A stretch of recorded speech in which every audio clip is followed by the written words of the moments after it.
Hello, this is Lisa, welcoming you to this week's Talking News and wishing everybody a very Merry Christmas. This week's Talking News consists of our December newsletter read out by each of the people who wrote an article.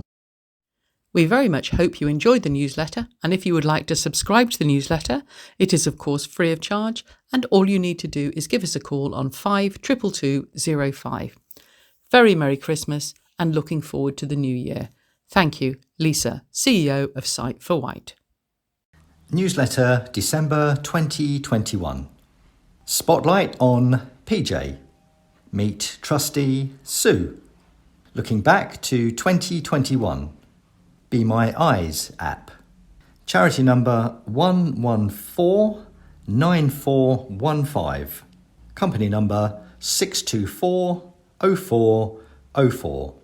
Front cover shows Sight for White staff donning festive Father Christmas hats. Welcome to our newsletter. Well, another extraordinary year, but thankfully we have been steadily opening up Millbrook House to all its usual activities. The staff have been working hard to make sure it is all running smoothly. It is so pleasing to be able to walk in and find groups being able to socialise again. Of course, I do acknowledge that some groups are yet to reopen, including the Members Forum and the local fundraising committee. These are planned for an early start in 2022. In this newsletter, we will be looking at all that has been achieved during the past 12 months. This includes the use of the QR code, the Alexa skill, and how we've been able to keep in contact with the befriending scheme for all our members. I also know that we have some really fantastic knitters who have been very busy. I really like the Christmassy covers for the chocolate oranges, the dog balls and some bath bombs. These will make ideal gifts. And don't forget to choose some of our extended range of Christmas cards as well. As usual, we have the updates from all our staff, and I'm really looking forward to the next instalment of Debbie's article of dressing to suit your body shape. To everyone who contributes to the newsletter, thank you. It's always so interesting and informative. To our wonderful staff who have coped with so many changes, the dedicated volunteers who generously commit so much of their time, and to all the trustees, thank you for all you have achieved over the past year. May I wish you all a happy and healthy Christmas and every good wish for 2022. CEO update read by Lisa. I cannot quite believe it was March 20 that I took over the reins as CEO here at Sight for White, but I'm very pleased to be at the helm as our new 2020 strategy has really taken shape. 2021 has been a very difficult year, starting in full lockdown, but ending with Millbrook House alive and buzzing with activity. We have made huge progress in embedding our 2020 strategy in what we do, how we do it, and why we do it. In 2021, we have begun the following projects. Reopened Millbrook House and restarted activities. Lottery community funded A Friend in Need.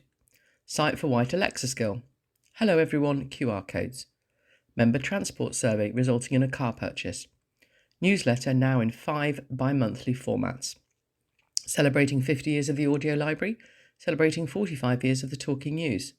The education programme, teaching avoidable sight loss to primary children. Family and young people establishing contact with the sensory service. Employment for VI people offering one-to-one support.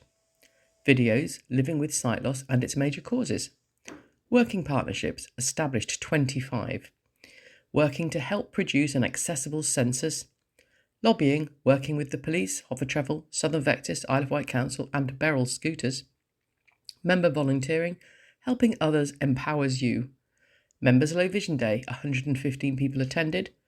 Working age group, established, offered to all members. PALS Genie Project, matching members to local activities. Thank you to each and every member, volunteer, supporter and member of staff. You have helped me achieve all of this. Lisa. Looking back. Well, where do I begin? The first 6 months of the year was a very unsettled time for not only Sight for White, but the whole country. We had so many plans of reopening our doors to members and activities planned, but the date just kept getting pushed back until finally we thought it was safe to reopen in July. During lockdown, Paul, our trustee and volunteer, held Zoom quizzes, which was very well supported and enjoyed by many staff and volunteers from the comfort of their own home. Befriending continued throughout, with our volunteers continuing to make phone calls to our members, which, through their feedback, was a lifeline to them and helped stop loneliness and isolation. Our Talking News team continued providing the weekly news to our members throughout, and we thank them for all their time, and also to Vectis Radio, who continue to air the show twice a week. Our local fundraising did not stop just because of the pandemic. Sheila raised over £1,400 by touching her toes 100 times through May. The best part, she found a new vitality from it and has carried on doing it since then. Debbie began online sales for Dress for Less through eBay and Facebook, and we were literally inundated with offers of clothes for the shop as people used lockdown to have a big clear out. Although we tried our best to sell everything, there was so much so we decided to donate excess clothing to another charity to ensure every piece of clothing was used and went to a worthy cause. Photograph shows member touching her toes. Looking back, finally, July came and the Royal Victoria Yacht Club once again invited members along to their open day in Fishbourne.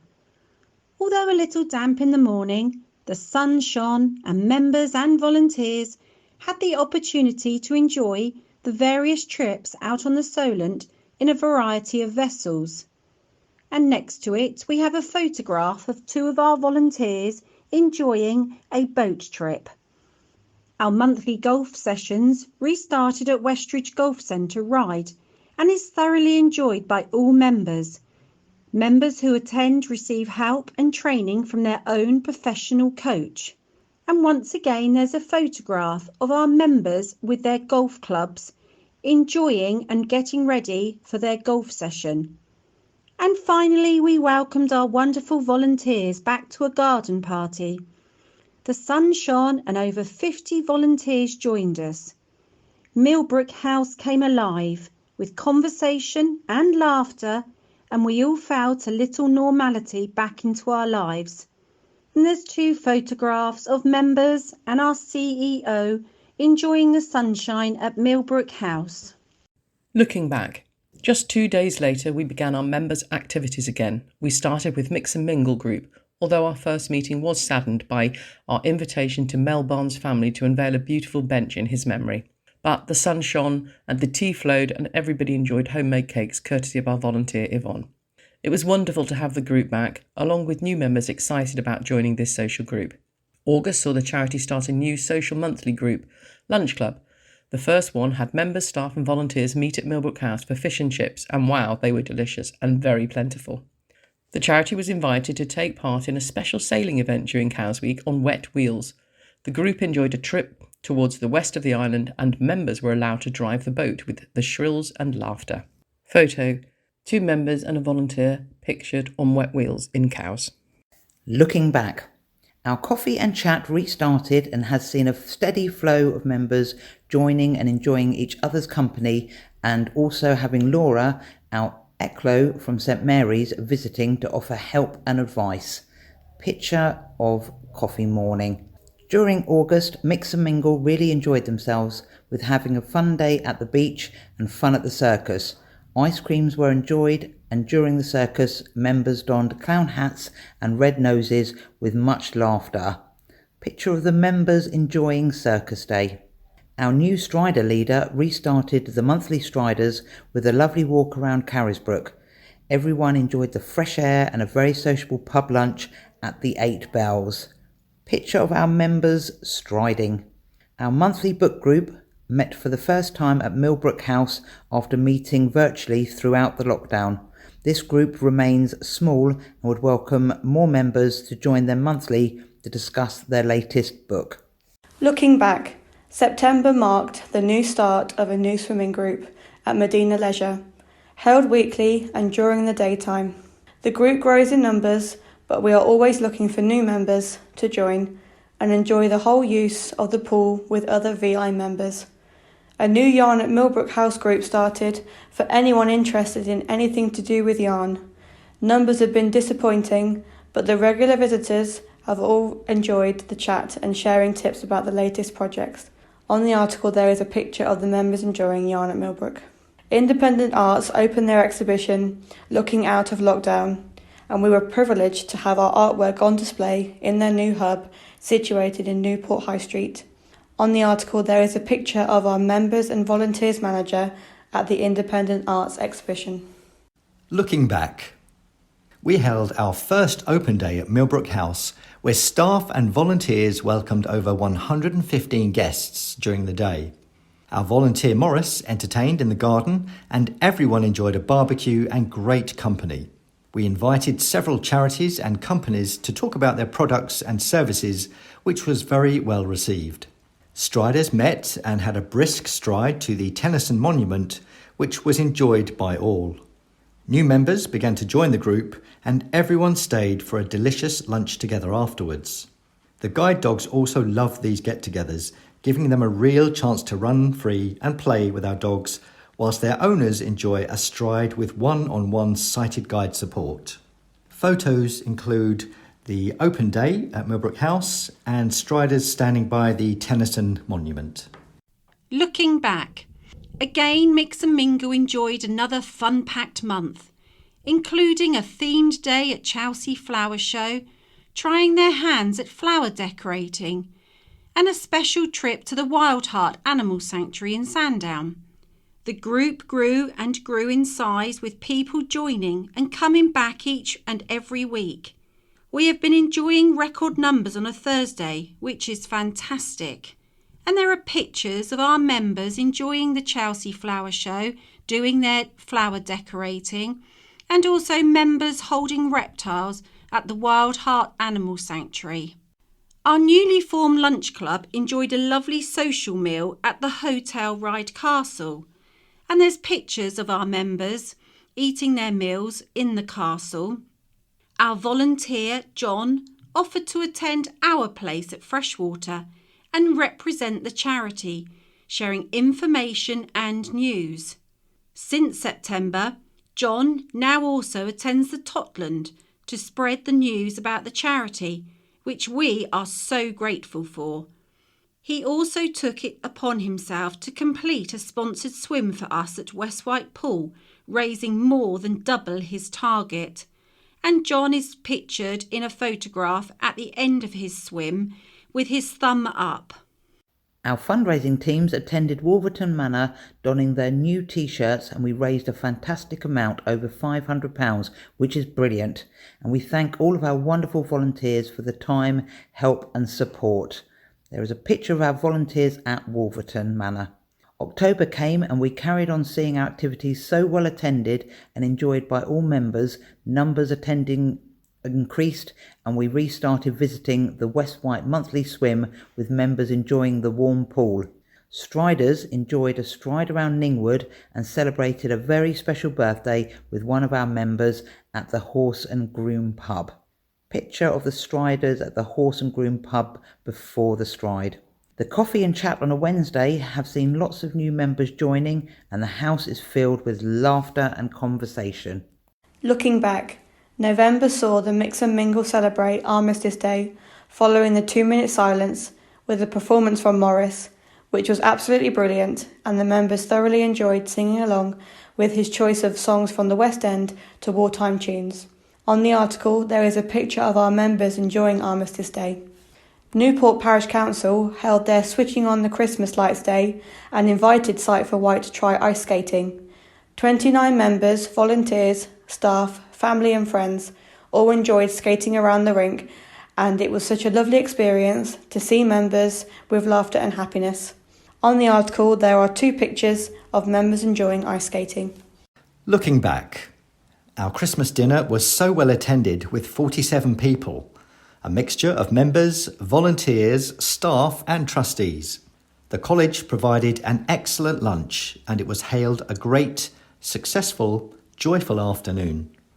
We held our Christmas fair on a very cold and blustery Saturday at Millbrook House, and everyone who attended enjoyed the company and browsing our many stalls of Christmas craft, gifts, cakes and bric-a-brac. Refreshments were served throughout by our wonderful volunteers and people thoroughly enjoyed it. Photos include members, staff and volunteers at the Christmas meal at the college, and also a photograph of people at our Millbrook House Christmas fair. Looking back, as I write this article, we still have December to enjoy, although we are closing for a break on the 17th. Most of us will have enjoyed a Christmas meal with our various groups and activities. Looking back, all I can say is what an amazing achievement in the last 6 months. Membership is rising, activities are increasing, but none of this would be possible without our amazing volunteers who help every week, giving up their time and providing the necessary support to enable these groups to continue. Looking forward, with 2021 nearly over and 2022 just around the corner, we are all of course hoping this would bring a world where COVID-19 does not feature so heavily in our daily lives. Sight for Light will continue with our current role, helping people as individuals from diagnosis, helping them to regain confidence through to living with as much independence as they wish to. We have plans to expand our Alexa skill to include daily updates, information from other organisations and contact deals for other organisations which can offer help and support. We will also be rolling out our Hello Everyone QR codes and to lobby at every level for the needs of VI people. We wish to begin our One Wish campaign too. Postponed due to COVID restrictions, it is aimed at providing our members the chance to fulfil a wish they have, which they cannot do unaided due to their sight loss. We're so excited about this, giving members what they want as well as what they need. Welcome to Abbey. This beautiful island has been my home for 17 years. I have 2 young children who keep me on my toes and ensure I make the most of everything the island has to offer. I love sea swims, walks through Bryson Forest, cook-ups on the beach, generally being outdoors as much as possible. Image, Abbey. By the time this goes out, I will have been part of the Sight for White team for 5 weeks. Time has flown. It seems there is always a new event or project just around the corner. You will find me in and around Millbrook House, Monday to Friday, supporting Lisa with quality and management. This will involve looking at the performance of the charity and working with the team on day-to-day tasks. You will no doubt meet me at some point or chat on the phone.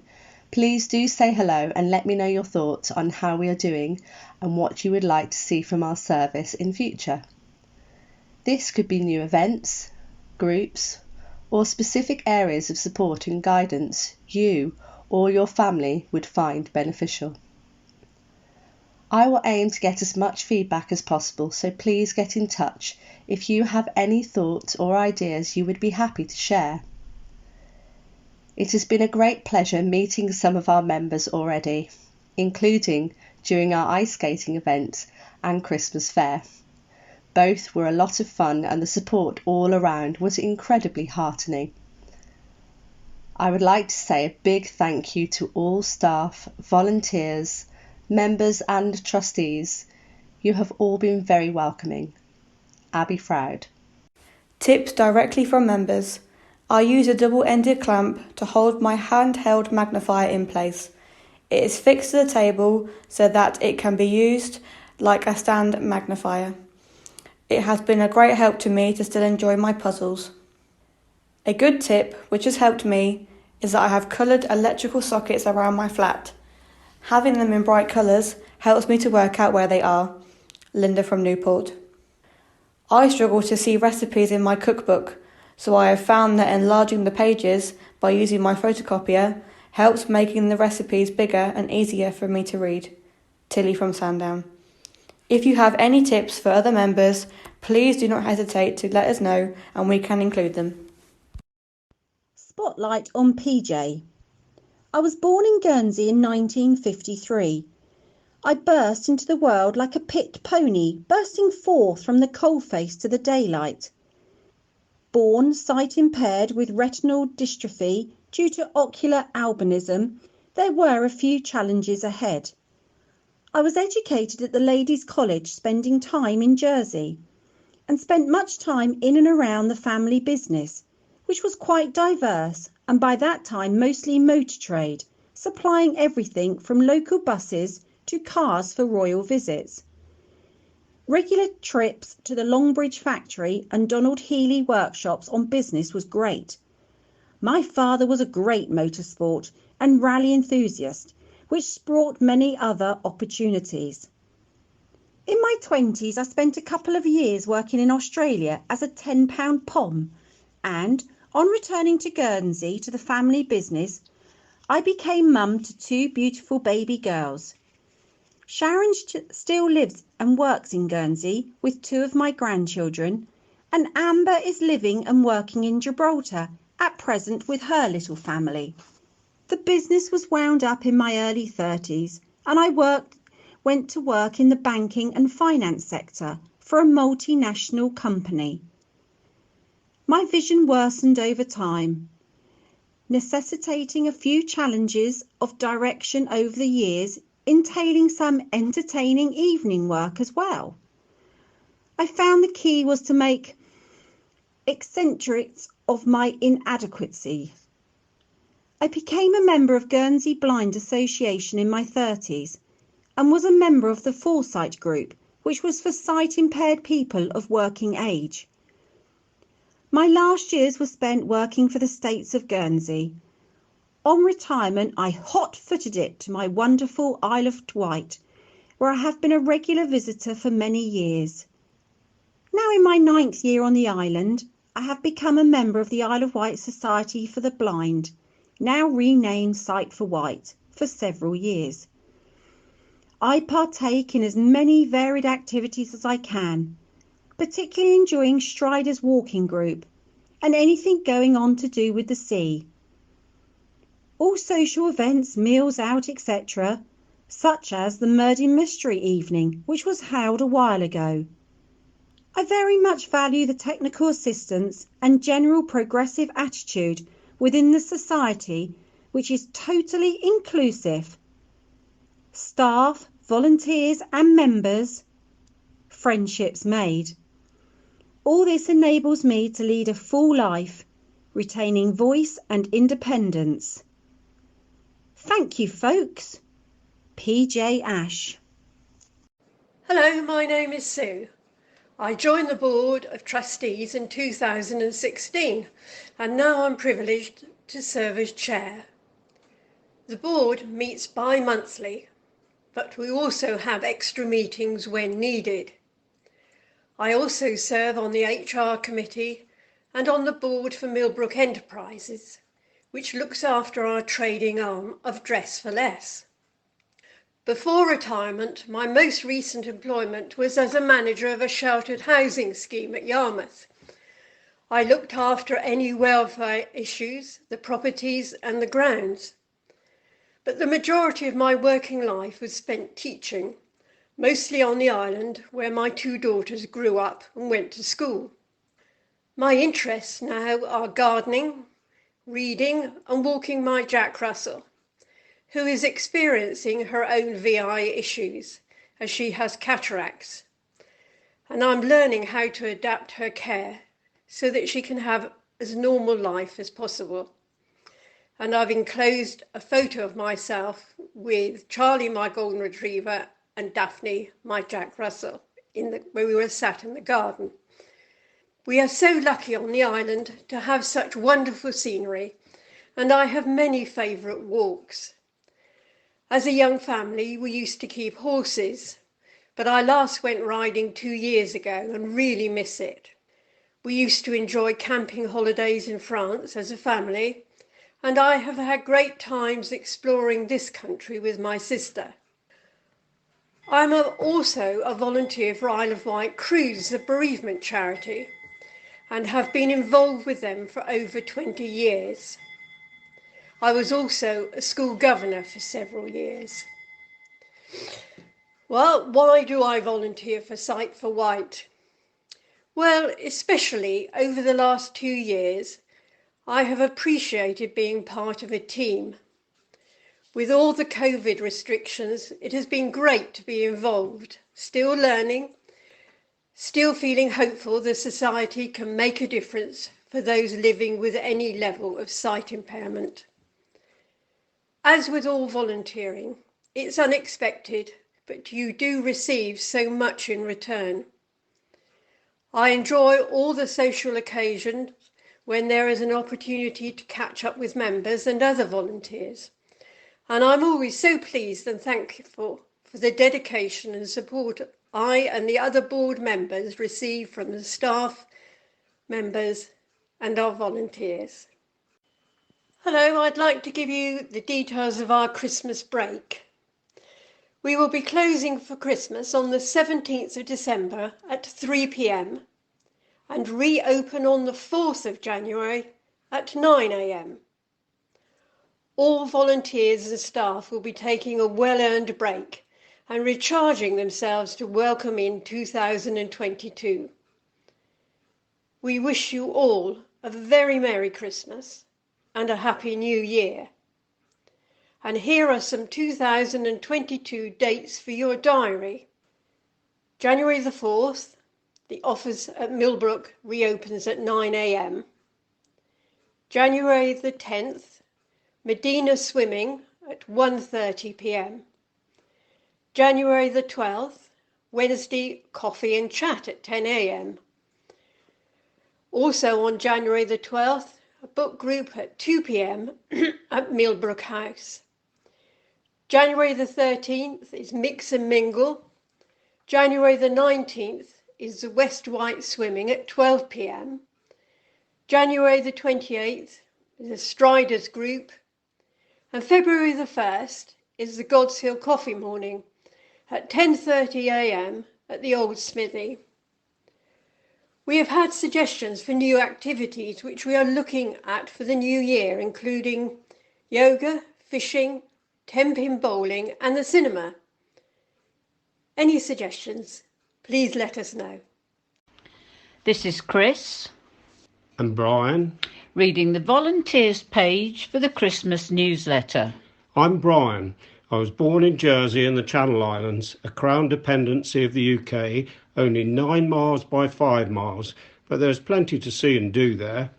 After finishing school, I spent a year working in the building industry before leaving for higher education at Southampton College of Technology from 1968 to 1971 to obtain an HND in building, which opened various options for employment.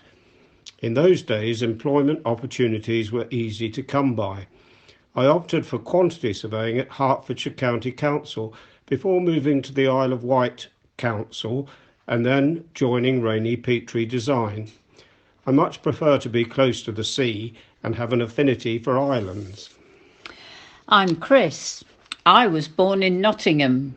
You can't get further away from the sea than that. How did I come to be on the Isle of Wight?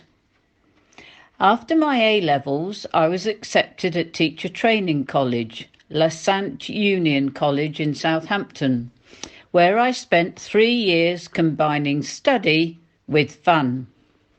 In my final year, I was sent to Holy Cross School in East Cowes. I enjoyed my 6 weeks on the Isle of Wight, so applied for a job. Just my luck. A brand new Catholic middle school was being built on Wellington Road, Newport. So, in 1972, I came to the island and spent many happy years teaching there. I joined Newport Badminton Club in order to have a bit of exercise and make new friends. In 1974, someone called Brian joined for similar reasons, I think, and the rest is history. Our first date was a disco at the Ride Queen. We were married in 1976 at St Thomas of Canterbury Roman Catholic Church in Pyle Street, Newport. We still attend regularly and are involved in the parish. We have 4 children, all 4 now married with grandchildren for us to enjoy. Philip lives in Wokingham, Martin in Sydney, Australia, Alison in Bristol, and Nicola here on the island. We collect our local grandchildren from school, watch them play football, and generally support them as much as we can. All our children include and involve us in activities when and wherever they can. We are very lucky. Brian and I are still playing badminton for fun and competitively. We recently managed to beat a team from Cornwall in the over 70s South West Region League. Brian plays golf, I run regularly, I enjoy knitting, sewing, cooking and being out in the fresh air. How did we get involved in Sight for White? I think I started reading the county press for the Talking News in 2013. I go into St Thomas of Canterbury School to hear the children read, and at that time Rachel Gardner was a teacher there. Some of you will remember her bringing children in to sing and entertain the Knit and Natter group. Susan, her mother, worked for the Isle of Wight Society for the Blind and had asked Rachel if she could find some volunteers to read the county press. She asked me, so I asked my friends Pauline and Madeline. They came on board and later Brian jumped on as well. Pauline, Madeline and I are known as the three little maids in the Mix and Mingle group. We try to entertain the members. We let them know if we'd done anything exciting and if they'd like us to explore somewhere. So we go on a mission. In November, we went to Brading to experience the new trains. We had a fun ride to Shanklin and back. Meeting members of Sight for White is a humbling experience. It never ceases to amaze us how capable and knowledgeable they are. We have certainly gained a lot from being part of the society. Thank you for giving us the chance. We wish you all a very happy Christmas and good health and happiness in 2022. Story Writing Competition Virtual Award Ceremony 2021. This year, we hosted our 6th annual Short Story Writing Competition Award Ceremony on Monday the 6th of December, and for the second year running, it was a virtual event. We were delighted to see that approximately 200 people to date tuned in to find out if they were one of the lucky winners and enjoy entertainment from some incredibly talented people. This year, we had Double Take, Huxley Magician, Ben Stubbs, who performed for us last year, and Maurice Kachuk, who is also our Master of Ceremonies. The Under-12s winner was Claudia Summers with her story, A Vision of a New World, recorded by Richard Cadell. The 12 to 17 winner was Evelyn Shand with her story, Underestimated, recorded by Amy Robbins. The 18-plus winner was River Watson with his story, Cliché, recorded by Robert Dawes. The highly commended winner was Isabella Stanbridge with her story, Mystery Man, recorded by Melvin Hayes. Claudia's story will be published in the county press, and all category winners' stories will be available to listen to on our website, sightforwhite.org.uk. This page shows a photograph of Melvin Hayes with Chris Kane. I would also like to extend a huge thank you to our entertainers Double Take, Huxley Magician, Ben Stubbs and Maurice Kachuk for taking the time and trouble to record songs when they're already very busy people this time of year. It is so generous of our celebrity readers, entertainers, staff and volunteers who all gave up their time to support Sight for White with this year's Short Story Writing Competition award ceremony. This page features the winners, photographs of the winners and with our entertainers. Education update. It has been a very exciting year for the education programme. The programme has been delivered to 7 schools and 22 classes so far. A big thank you to the schools who have taken part so far. The schools have been very welcoming and the children have been great in participating. And another big thank you to the volunteers who have given their time to help me in the schools. I really appreciate your support and value your input into the programme. And finally, we are always looking for new volunteers to join us on this project. We aim to educate every Isle of Wight school child on the importance of regular eye checks and how little changes can make such a big difference to people living with sight loss. I look forward to more schools being involved next year. Merry Christmas, Jasmine. Lobby update. We continue to lobby for the needs of VI people, and our CEO Lisa sits on 8 Isle of Wight boards to ensure we remain at the forefront of people's minds as environments and policies develop and are planned. Lisa approached Hover Travel regarding their new app. They had introduced a traffic light system with green to indicate the service is on time, amber to indicate the service is running but there may be delays or bad weather is coming in, and red for the service is not running. Distinguishing red and green is the most common form of colour blindness, so we asked them to add a letter. They did, and here is the result. Thank you. The Hover Travel app with a circle that is a colour red with an R in it. Member Support Officer. Firstly, I would just like to say how very welcome I've been made to feel by staff, volunteers, members and guide dogs alike since beginning my role as Member Support Officer in October. My role is to support our members after what has been a difficult 18 months or so, where some members have isolated throughout, to get back to some form of normality and instill confidence. It has been a very busy few weeks since I started, and these are just a few of the things I have been able to assist our members with.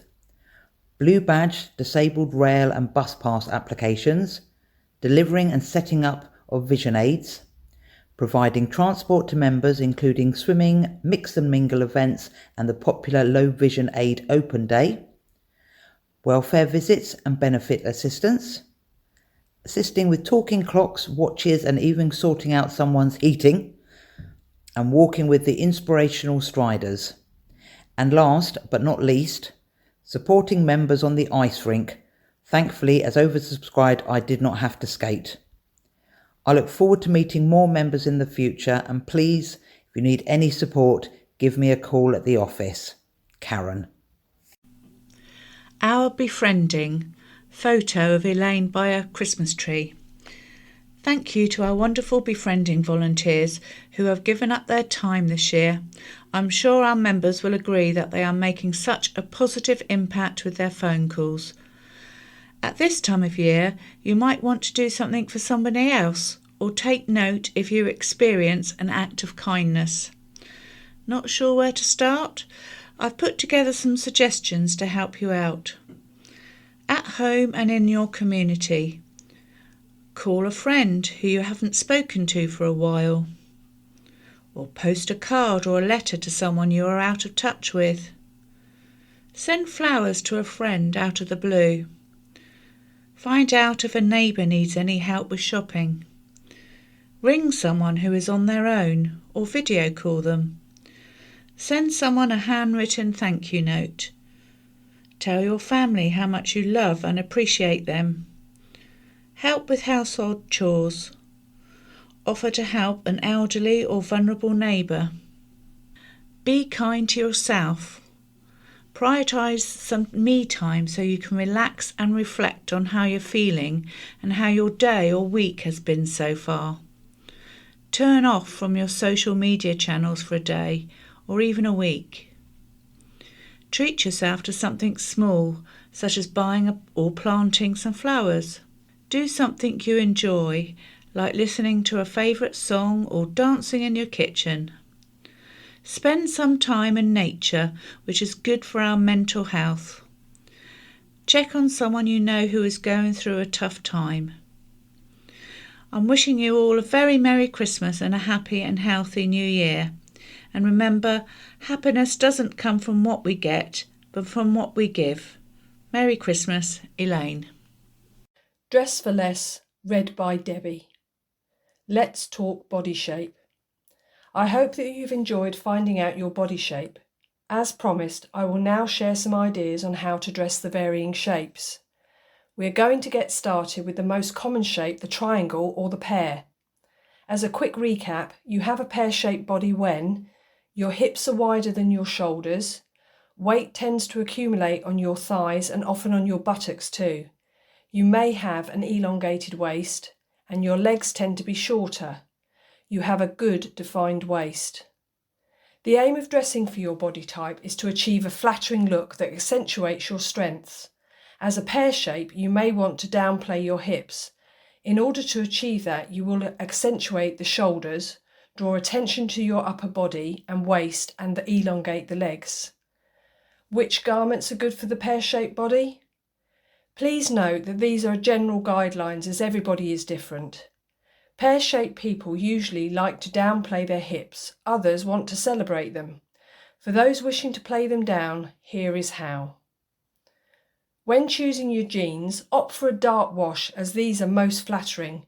Choose bootcut rather than tapered style trousers and jeans. A photograph showing a pair of bootcut jeans.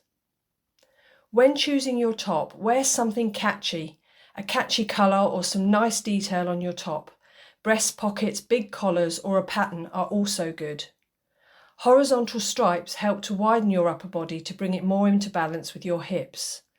It's best that your tops and jackets end either above or below the widest point of your hips and bottom and not at that point. There's a picture of a stripy t-shirt. Think about your neckline. Several types of neckline can work for you, but to create width across your shoulders to balance out your hips, look out for boat necks and bardo styles. These styles have wider openings and are often off the shoulder. There is a photograph showing a off-the-shoulder dress. V-line tops can also work as they draw further attention to your upper half, and it's actually good for pairs to wear shoulder pads when they are back in fashion. Puffy shoulders will work too and are on trend right now. Accessories are your friend. To draw the eye up away from your hips and thighs, choose colourful scarves and statement necklaces. There is a photo with a colourful necklace. You will look fabulous in dresses. Pear shapes often look beautiful in a fit and flare style dress which nips you in at your waist and then skims over your hips. Since your hips are a lot wider than your shoulders, you want to emphasise the shoulders and widen them. There is a photograph of a fit and flare dress. For those with a long torso, to give the impression of longer legs and a shorter torso, you can wear a few layered tops with one very short layer, like a short jacket. This will break up your elongated torso and give the illusion of longer legs. There is a photograph showing a wide-shouldered top with a skirt with a belt. I hope that I have helped you with this article to try something new. At Dress for Less, we are here to help and always have a wide variety of styles to suit all body shapes. County Press Retailer of the Year. We could not be more proud to announce that Dress for Less has been voted by the Isle of Wight residents as Retailer of the Year 2021. A huge thank you to each and every person who voted for us. This means so much to our faithful and hard-working volunteers. We hope to see you soon. Happy shopping. Debbie. Charles Bonnet syndrome. Do you experience vivid, silent visual hallucinations? If you are, then you may have developed Charles Bonnet syndrome. Charles Bonnet syndrome, CBS, is an extremely common but little known condition which develops in someone of any age after 60% of sight has been lost. There are an estimated 1 million people, from children to the elderly, in the UK living with Charles Bonnet syndrome. CBS is not a mental health condition, but happens when diminishing sight slows or stops the messages that usually run from the retina in the eye to the visual cortex in the brain. With nothing to interpret, the brain fires up and creates its own images. These range from simple patterns to complex scenes of people. Esme's Umbrella campaigns for awareness, sources funding for research, and creates ways to support people who develop CBS. Working with the World Health Organization, Esme's umbrella has ensured that CBS now has a coding in WHO's Taxonomy of Diseases and Conditions, ICD-11, and Charles Bonnet Support Group is no longer classed as a side effect of sight loss, but is considered a condition in its own right.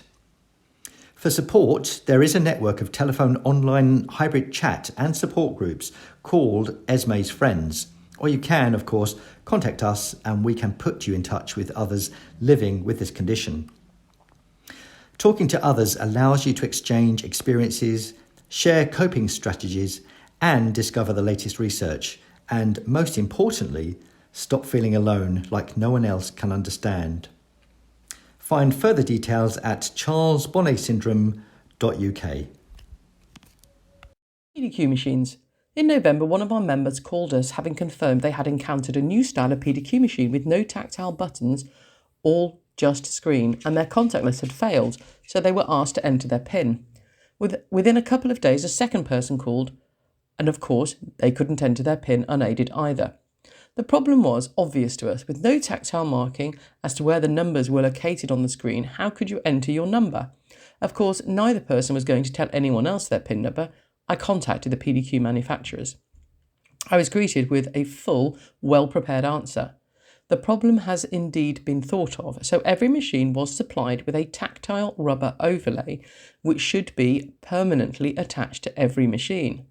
This provides enough tactile markings for someone to make a very good estimation of the key's location. Further, each device has a symbol on it which, when pressed, puts it into VI mode. This has two effects. Firstly, it reads out the amount spent. Something so simple but so useful.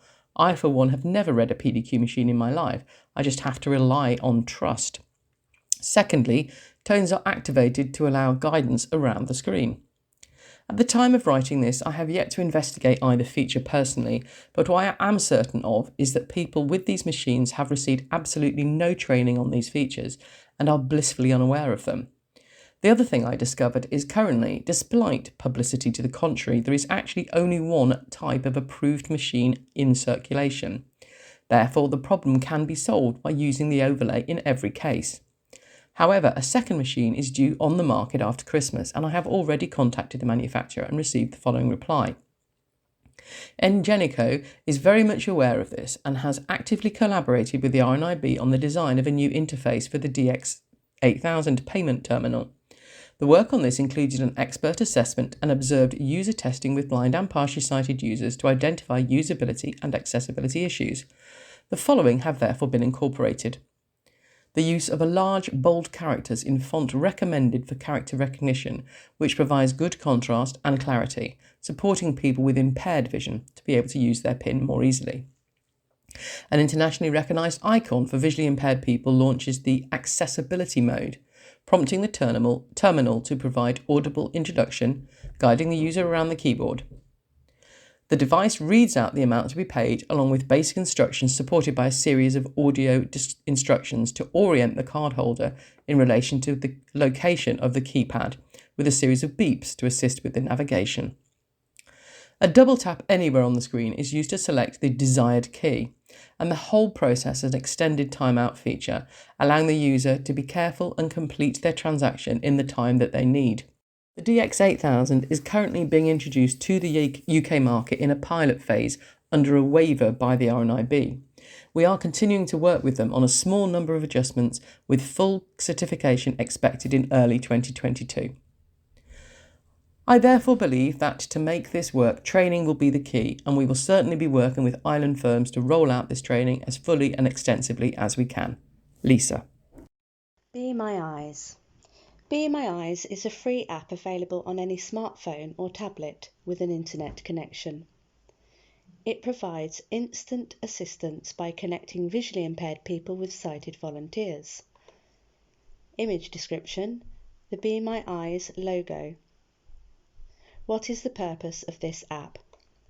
Using your phone camera, it provides a live video chat with a volunteer to, for example, read out instructions, expiry dates, distinguish colours, or help to navigate to new surroundings. You remain in complete control of the call. The volunteer does not know who you are, where you are, and cannot ever contact you back. You state what you would like assistance with. The volunteer will then be able to give guidance on which direction to point the camera or when to turn on the torch. The camera allows the volunteer to describe what they see. Image descriptions. The App Store iPhone logo. The Google Play logo. Image description. 3 mobile phones side by side. On the screens, they are showing a shirt with a speech bubble saying, "What colour is this shirt?" The next screen shows a milk bottle saying, "Has this milk expired?" The third screen showing a TV remote control saying, "Which button is HDMI?" How do I download the app? The Be My Eyes app can be downloaded to Android and iPhone devices by going to the App Store and selecting Install. Once installed, select I need visual assistance. Then click I am new and sign up with Facebook, Google, or using an email address. You can then call the first available volunteer and it will do exactly that.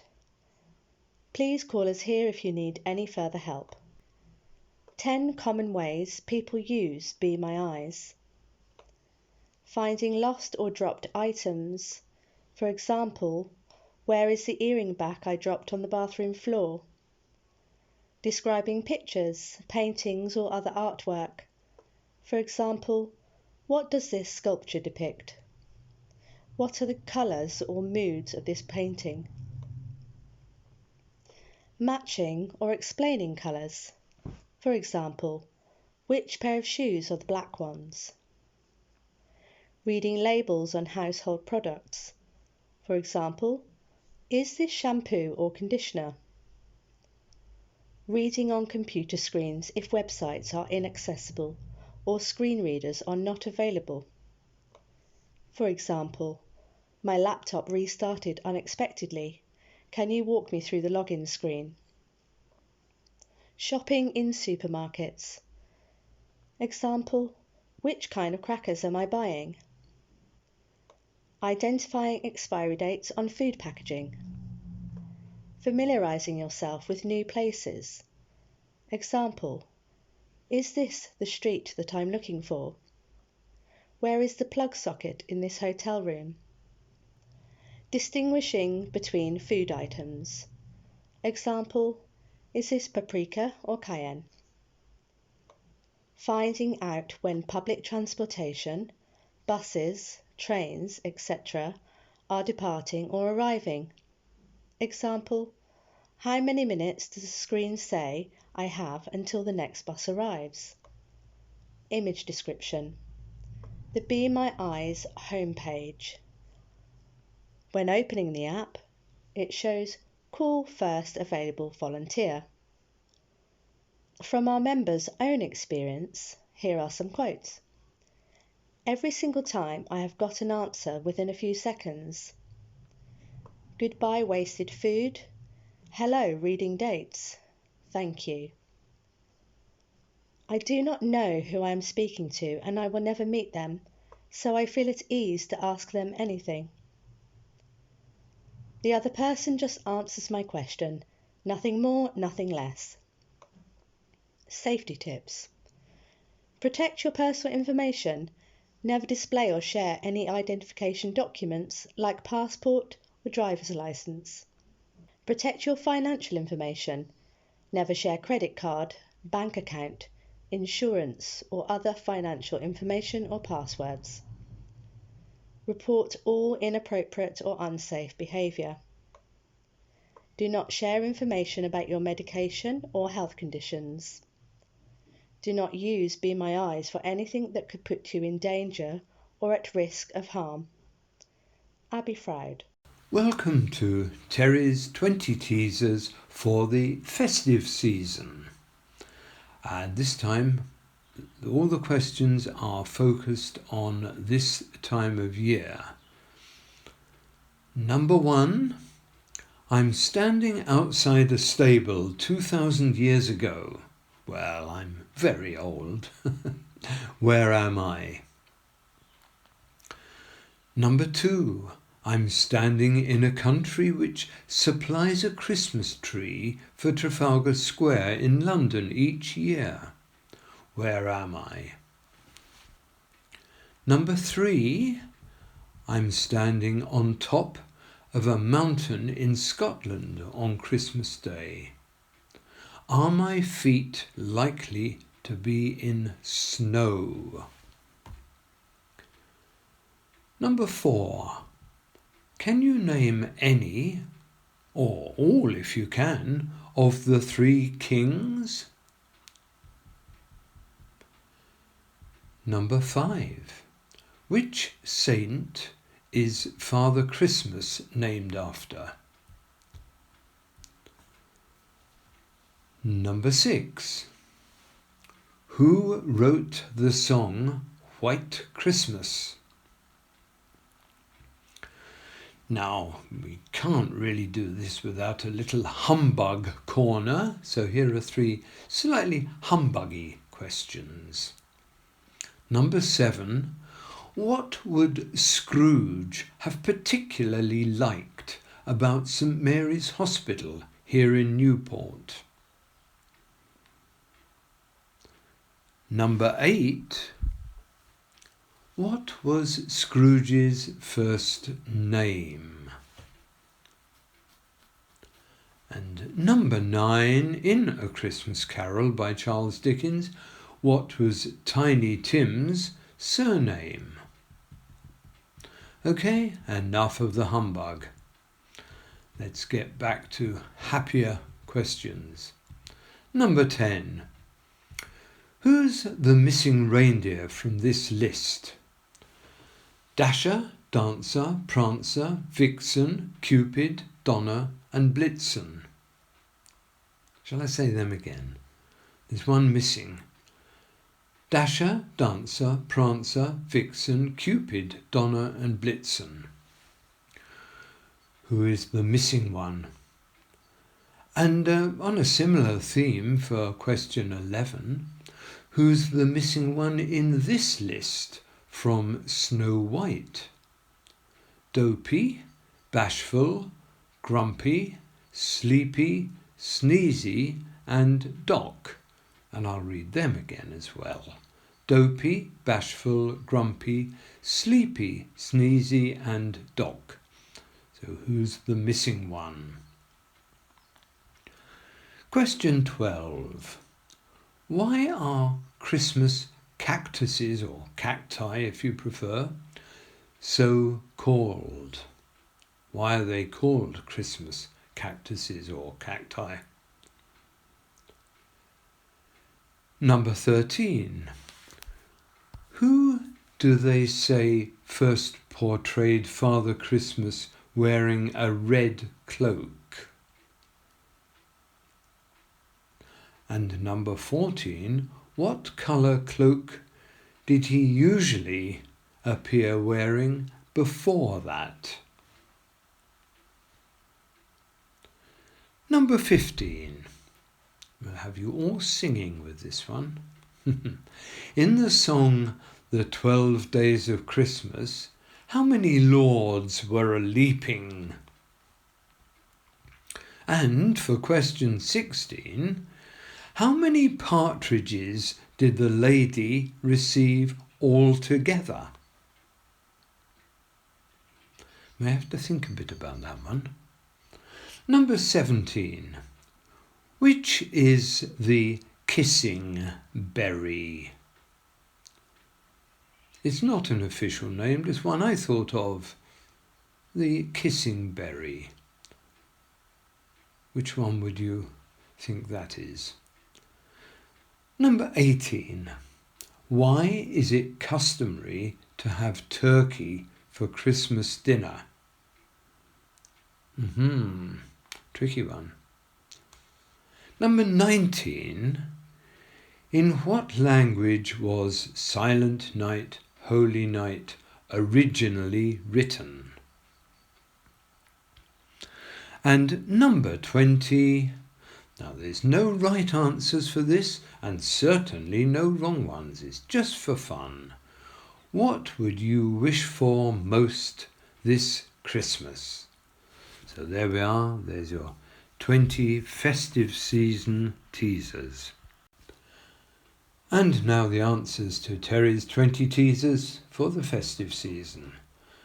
Number 1. That stable I was standing outside 2,000 years ago was in Bethlehem.